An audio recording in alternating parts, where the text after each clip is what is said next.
अभी तक तो आपने सुना था कि जेके एसएसबी के सेक्शन ऑफिसर्स इन्वॉल्व हो रहे थे पेपर लीकेज में, अब आप यूपीएससी सेक्शन ऑफिसर्स को भी सुनेंगे। ट्रिपल हाईकोर्ट ने क्या एक नोटिस रिलीज किया सिंपल सा कि भैया जी जो रेस्पोंडेंट्स है उनको अपना काउंटर एफिडेविट, जो काउंटर एफिडेविट होता है गाइस, जो भी एफिडेविट होता है ना वो एक लीगल और बाइंडिंग डॉक्यूमेंट होता है, राइट? तो कोई दिक्कत नहीं इसमें। Hello guys and welcome back once again to the power point. कैसे हैं आप सब लोग?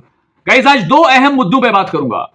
पहला मुद्दा कि कुछ लोग सोशल मीडिया पे बच्चों को गुमराह कर रहे हैं। जो 8 तारीख को हियरिंग है ऑनरेबल डीबी के सामने, the youth of Jammu and Kashmir versus JK SSB और जो दलाल कंपनी एपटेक है उसके मुद्दे पे, क्योंकि ऑनरेबल डीबी ने एक नोटिस सर्व किया है जिसमें उन्होंने बताया है रेस्पोंडेंट को कि आपने अपना counter affidavit with in 3 days में सबमिट करना है। तो इसकी दलील गलत दी जा रही है, इसमें मैं बात करूंगा। और दूसरा अहम मुद्दा जो करप्शन से रिलेटेड है वो ये है कि आपने सुना होगा उत्तराखंड के अंदर रिसेंटली कुछ बहुत बड़े मुद्दे हुए थे पेपर लीकेजेस के। तो उन्हीं पेपर लीकेजेस के मुद्दों में एक बहुत बड़ी खबर सामने आई है। चलिए पहले मुद्दे पे आते हैं गाइस। तो काउंटर एफिडेविट्स की बात हो रही थी। तो गाइस ये काउंटर एफिडेविट जो होता है एक लीगल डॉक्यूमेंट होता है जो सबमिट करवाना होता है रेस्पोंडेंट्स को जब पेटिशनर्स उनको क्वेश्चन करते हैं। उसके अलावा दोबारा से जो पेटिशनर्स होते हैं वो भी एक एफिडेविट, एक डॉक्यूमेंट, वो दोबारा से जब अपना क्वेश्चन पुट करते हैं वो भी एक एफिडेविट की फॉर्म में होता है, राइट? उसको रिजॉइन एफिडेविट भी कहते हैं, रिजॉइनर। तो गाइस इसमें कोई दिक्कत वाली बात नहीं है, ये कोई क्राइम नहीं है। मैं इतना तक बताऊंगा आपको कि अगर आप लोग इस काउंटर एफिडेविट को अपने टाइम पे सबमिट भी नहीं करते हो तो भी ये कोई क्राइम नहीं है। ये इट्स नॉट अ क्राइम। मैं आपको बताया चलूं ये कोई गलत नहीं है। लेकिन हाँ, अगर आप एक काम करते हैं कि जब आप नेक्स्ट टाइम पे अपीयर होते हैं तो आपने एक सेटिस्फैक्टरी वे से उस काउंटर एफिडेविट में अपनी उस जो गैर मौजूदगी को आपने वहां पे एक्सप्रेस करना है कि भला आप वहां पे क्यों नहीं आ पहुंचे टाइम पे, आप शेड्यूल पे क्यों नहीं आए, टाइम पे आप क्यों नहीं पहुंचे। तो इट्स नॉट अ क्राइम। इसमें एक दूसरा क्राइटेरिया और बनता है गाइस कि जब जो रेस्पोंडेंट होता है वो काउंटर एफिडेविट देने में, सबमिट करवाने में लेट करता है, ये कोई क्राइम नहीं होता। लेकिन इस बीच क्या होता है, दो केसेस बनते हैं यहां पर भी। पहला केस ये बनता है कि जो ऑनरेबल कोर्ट होता है, हाई कोर्ट की बात करें हम, तो वो इंटरिम ऑर्डर्स को रिलीज कर देता है। जो इंटरिम ऑर्डर्स होते हैं, फाइनल ऑर्डर्स ने इंटरिम ऑर्डर्स को रिलीज कर देता है। और दूसरे केस में वो जो हायर ऑफिशियल्स होते हैं कंसर्न्ड उस केस के रिलेटेड, उनको ऑनरेबल कोर्ट न्योता दे सकता है, बुला सकता है पर्सनली।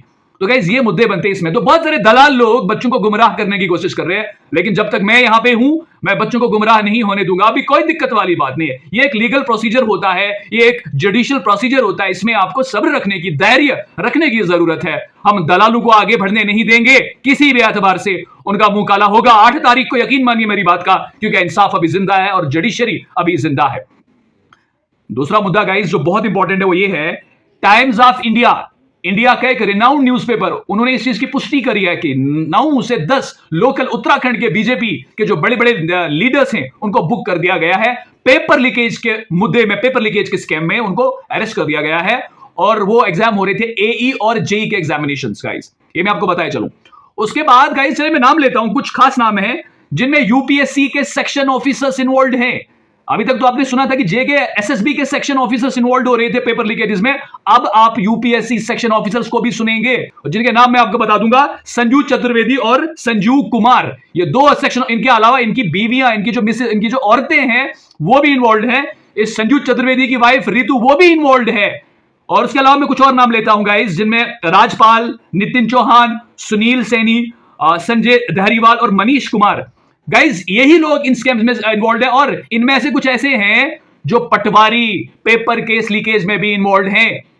ये जो बीजेपी के दलाल हैं ये भी इन्वॉल्व हैं गाइज। बड़ा दुख होता है, बहुत दुख जब ऐसी चीजें इंसान सुनता है। और साथ में कुछ दलाल ऐसे होते हैं जो फिनिशिंग टच ऐसा देते हैं ना, लानत ऐसे लोगों के लिए। अब जम्मू एंड कश्मीर की बात करो, ऑनरेबल हाईकोर्ट ने क्या एक नोटिस रिलीज किया सिंपल सा कि भैया जी जो रेस्पोंडेंट्स है उनको अपना काउंटर एफिडेविट होता है गाइस, जो भी एफिडेविट होता है ना वो एक लीगल और बाइंडिंग डॉक्यूमेंट होता है, राइट? तो कोई दिक्कत नहीं, आप ओके रहे। ये फैसला 8 को होने वाला है, कोई मसला नहीं है, घबराने वाली कोई बात नहीं है। लेकिन जो दलाल लोग आपको गुमराह कर रहे हैं सोशल मीडिया पे, जिनको पता ही नहीं है दीन दुनिया का, लानत उनके लिए भाई, लानत है उन लोगों के लिए। तो गाइस कोई भी सवाल है आपको, कोई भी मुद्दा है, बाकी मैंने आपसे एक अपील करी है कि अगर लीगल फाइट में पावर पॉइंट विद नासिर को आपकी फाइनेंशियल सपोर्ट की जरूरत पड़ेगी तो गाइस पीछे मत हटिएगा। मैं बहुत जल्दी अपनी डिटेल्स आपको दे दूंगा, क्योंकि ये लड़ाई है और इस लड़ाई में बहुत मेहनत लगती है, बहुत दिक्कतें आती हैं। आप चूंकि इस चीज को देख रहे हैं, महसूस करें, लेकिन हम लोग इसमें आगे बढ़ रहे हैं। तो अगर जरूरत पड़े कभी, हम आपसे इस चीज की हेल्प जरूर मांगेंगे, आपको हमें योगदान करना होगा। फिलहाल गाइस जुड़े रहिएगा। आज के लिए इतना ही, मिलेगा आगे नई बात के साथ, तब तक के लिए जय हिंद।